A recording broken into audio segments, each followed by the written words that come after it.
escolas também foram atingidos pelas ofensivas israelenses aí na faixa de Gaza. Pelo menos 9 funcionários das Nações Unidas morreram. Também hoje, o primeiro-ministro de Israel, Benjamin Netanyahu, se uniu à oposição e criou um governo de emergência em meio à crise.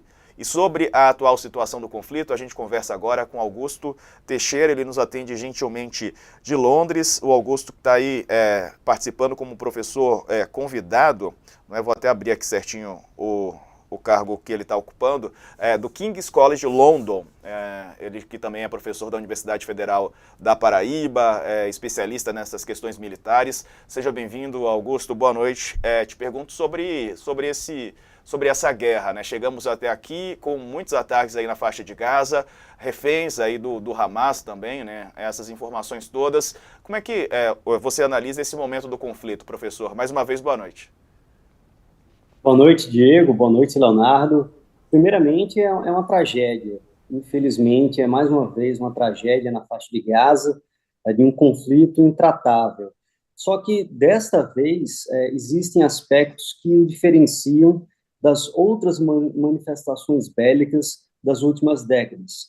Primeiro das quais foi uma capacidade extremamente sofisticada do Hamas de conseguir penetrar o território israelense, realizando ataques em múltiplas direções, com incursões terrestres, aéreas e marítimas, somado a um claro objetivo de terror, dado que boa parte dos objetivos no terreno eram civis, inclusive com o objetivo de filmar a matança de civis e utilizar esse elemento como uma propaganda, algo importante para o seu vetor de luta armada, somado, obviamente, a um completo processo de despreparo na articulação entre o serviço de inteligência israelense e a liderança política do país, em que, inclusive, o ex-primeiro-ministro Olmert vai realizar entrevista recente na Deutsche Welle, dizendo que a ideia de um fracasso do sistema de inteligência israelense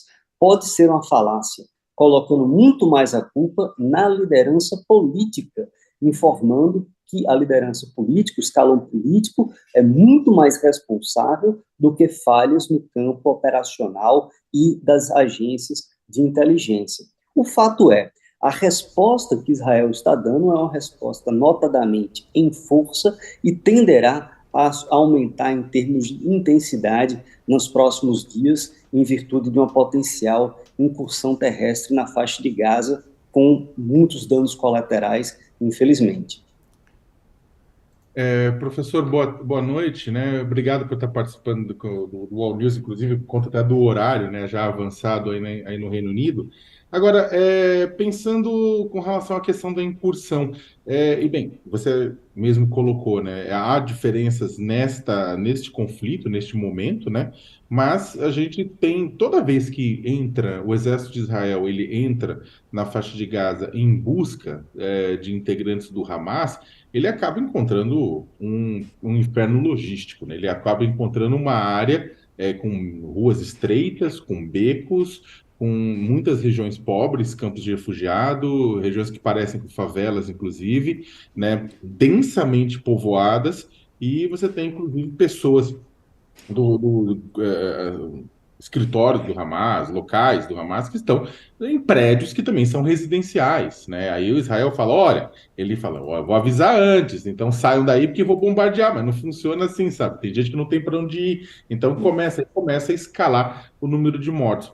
Como, na verdade, Israel, quando Israel vai fazer essa incursão, ele leva isso em consideração, ele fala, não, tudo bem, vai ser assim, porque é o seguinte, no final das contas, o que a gente vai ter, e pelo amor de Deus, quem está nos acompanhando, eu não estou fazendo campeonato de contagem de corpos, tá? Porque é uma coisa que morreu muita gente, e morreu inocente, civil, e isso é inaceitável. Mas a questão, no final das contas, a gente vai ter, se desenhar o que está se desenhando, vamos ter dezenas de milhares de civis mortos em Gaza, né? Então, Israel está levando isso em consideração, está pensando várias vezes, né, antes de fazer. Como é que o senhor avalia isso, né? Ou seja, essa quantidade de mortes que deve acontecer em Gaza, que já está acontecendo, como parte desse planejamento de Israel, assim, isso pode frear ou isso não vai importar por causa da opinião pública? Desculpa a pergunta longa, mas o senhor entendeu. Não, sem problema, pergunta importantíssima, Sakamoto. Eu acredito que essas considerações elas entram dentro do cálculo estratégico e político na primeira hora. Apesar de você ter uma comoção muito forte, seja em Israel ou por parte da comunidade internacional, o que obviamente aumenta a liberdade de ação do Estado israelense no emprego da violência armada na faixa de Gaza. Entretanto, o cenário que você descreve é perfeito, mas ele demonstra um dilema que Israel tem no momento, que é o seguinte: de um lado, ele tem que reagir, ele tem que restaurar a sua dissuasão crível no contexto israelo-palestino, apresentando um mecanismo de força, e do outro, o cenário de guerra urbana em um contexto territorial minúsculo, com uma população civil e uma tropa insurgente que, de certa forma, se confunde com o civil e utiliza a população civil como santuário para sua movimentação, é o pior dos mundos. Entretanto, Sakamoto, alguns dados que nós devemos levar em consideração que mostram o quão talvez a ideia da incursão terrestre esteja sendo levada em consideração, tal como a capacidade de absorver os danos, as baixas que Israel terá. Por exemplo, se levarmos em consideração o início da guerra russo-ucraniana, os russos invadiram o território ucraniano com cerca de 280, 290 mil homens, naquilo que é o segundo maior país do continente europeu, fora a Rússia. Dentro daquela área da faixa de Gaza, Israel está amassando uma tropa de cerca de 300 mil reservistas, fora a tropa convencional que já está mobilizada na IDF. Então, é uma quantidade de soldados muito grande, para além dos reservistas que estão sendo chamados, e o aumento da prontidão operacional na fronteira norte com o Líbano e com a Síria. Então, sim, eu entendo que a conjuntura atual, e até para a sobrevivência política da administração Netanyahu, é relevante escalar e pagar o custo de uma incursão. Creio que isso irá ocorrer, e sem dúvida, pela inexistência de um corredor humanitário e pela inércia da comunidade internacional de conseguir, por exemplo, pressionar o Egito para a abertura de um corredor humanitário pela saída a que o país controla, é algo que, de certa forma, tenderá a escalar ainda mais a taxa de letalidade, o que, obviamente, para Israel é ruim no longo prazo, porque isso, em grande medida, permite com que o próprio Hamas utilize-se dessas imagens de civis mortos, como já está acontecendo em virtude dos bombardeios contra alvos do Hamas no território da faixa de Gaza, para, de certa forma, ganhar politicamente na demonstração de que Israel é o agressor dentro do caso. Então, é uma situação extremamente delicada, em que a perda de vidas civis, ela, de certa forma, é algo que você não consegue lutar pela natureza do conflito. É só você considerar o seguinte, Sakamoto: um dos objetivos centrais dos bombardeios presentes são os túneis que carregam parte da logística de combate do Hamas. Só que para fazer isso, Israel tem que utilizar bombas de destruição de bunker. Para fazer isso, eles têm uma destruição muito maior, mesmo com uma taxa de erro circular baixa dessas bombas em alguns casos. Ou seja, é Professor, uma escolha entre o humanitário e o tático, infelizmente. sobre isso até eu queria te perguntar, porque o que sobrará, tendo em vista esse ataque massivo de Israel da faixa de Gaza? Até estou vendo aqui também que bombas de fósforo branco, as autoridades palestinas estão acusando Israel de usar esse tipo de material que é proibido, né?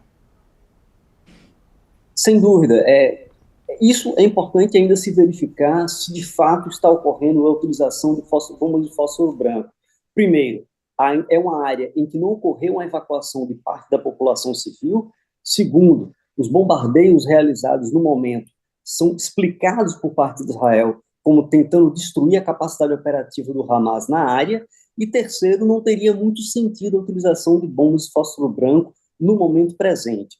Por sua vez, é importante considerar que a destruição de alvos de infraestrutura civil dentro da faixa de Gaza coloca um obstáculo para Israel, caso de fato vá fazer a incursão civil, porque o terrestre, perdão, porque caso ocorra de fato a incursão, a invasão da faixa de Gaza, para a decapitação da liderança política e militar do Hamas, que isso é um dos aspectos que essa campanha poderá trazer como diferencial, que é a ideia de não apenas aparar a grama, mas cortar pela raiz, ou seja, o objetivo, somado obviamente ao cerco controverso de acordo com o direito internacional, é exatamente de adentrar em Gaza e realizar a extirpação da estrutura operativa, política, estratégica e tática do Hamas. Óbvio, a realização de uma tarefa como essa é hercúlea, inclusive pela dificuldade de detecção dos indivíduos de uma população de 2,3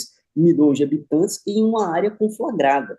Então, é um cenário apocalíptico em que Israel tem uma situação que muito possivelmente terá baixas num nível muito elevado, tal como ocorreu seja na invasão do sul do Líbano, na guerra civil libanesa, ou propriamente em 2006, quando ocorre a sua última conflagração contra o Hezbollah, por exemplo. Então, é uma situação, infelizmente, extremamente catastrófica, em que nós não conseguimos perceber a comunidade internacional influenciando no sentido de uma tentativa de controle da escalada. E, infelizmente, sem controle da escalada, a tendência é que o conflito aumente de intensidade com baixas civis, infelizmente.